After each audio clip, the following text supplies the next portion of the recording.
సిడ్నీలో జరిగిన మూడో వన్డేకు ముందు టీమిండియా బౌలర్ హర్షిత్ రాణాపై హెడ్ కోచ్ గంభీర్ తీవ్ర అసంతృప్తితో ఉన్నట్లు వార్తలొచ్చాయి. ఒక దశలో సరిగ్గా ఆడకపోతే జట్టులో కొనసాగడం కష్టమేనని తేల్చి చెప్పినట్లు సమాచారం. అయితే ఈ విషయాన్ని హర్షిత్ రాణా చిన్ననాటి కోచ్ శ్రవణ్ వెల్లడించాడు. ఆసియా కప్లో హర్షిత్ రాణా అత్యంత పేలవ ప్రదర్శన కనబరిచిన సంగతి తెలిసిందే. అయినప్పటికీ అతన్ని ఆస్ట్రేలియాతో వన్డే జట్టులోకి తీసుకోవడంపై కోచ్ గౌతమ్ గంభీర్పై తీవ్ర విమర్శలు వెల్లువెత్తాయి.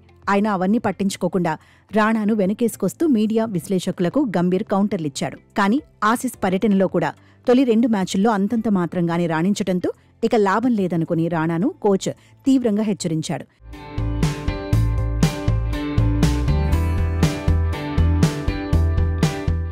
హర్షిత్ మ్యాచ్కు ముందు నాకు ఫోన్ చేశాడని హర్షిత్ రాణా చిన్ననాటి కోచ్ శ్రవణ్ వెల్లడించాడు. తన ప్రదర్శనపై బయట నుంచి వస్తున్న విమర్శలకు దూరంగా ఉండాలని అనుకుంటున్నట్లు వెల్లడించాడు.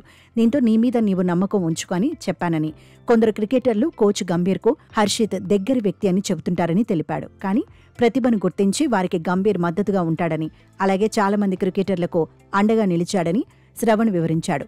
వారంతా కెరియర్లో అద్భుతాలు చేశారని గుర్తు చేశాడు.